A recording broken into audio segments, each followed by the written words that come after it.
Internal Revenue Service IRS tax news. 13.9 million Americans to receive IRS tax refund interest. Taxable payments to average $18. IR 2020-183, August 18, 2020, Washington. This week, the Treasury Department and the Internal Revenue Service will send interest payments to about 13.9 million individual taxpayers who timely filed their 2019 federal income tax returns and are receiving refunds. The interest payments, so we're talking interest payments, not the normal refund here.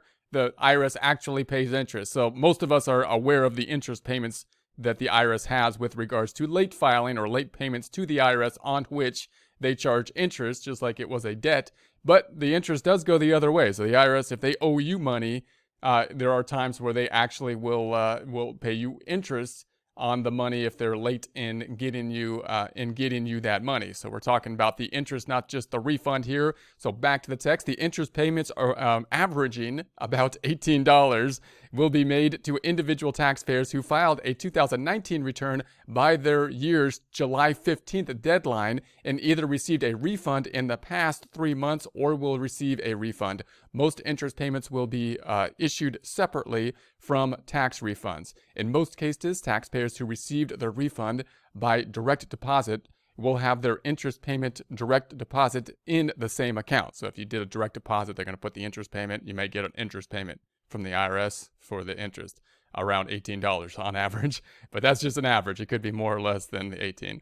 So about 12 million of these payments will be direct deposited. Everyone else will receive a check, a notation on the check saying, quote, INT amount, end quote, will identify it as a refund interest payment and indicate the interest amount. By law, these interest payments are taxable and taxpayers who receive them must report the interest on the 2020 federal income tax return they file next year. So interest, just like you would get interest on a savings account or some like investment, if the IRS paid you interest, they see that as revenue. So it's a form of revenue. So that $18 or whatever you're going to get, the average of 18 for interest is now revenue, and it's going to need to be reported if you got it this year on the 2020 tax return, which you're going to be filing in 2021. Back to the text. In January 2021, the IRS will send a form 1099 interest, INT, standard type of interest form you typically would get from like a bank or something like that if you were to receive interest income on a normal kind of institution such as a bank, savings account, money market, or something like that, to anyone who received interest totaling at least $10. This provision is different from the long-standing 45-day rule generally required the IRS to add interest to refunds on timely filed refund claims issued more than 45 days after the return due date.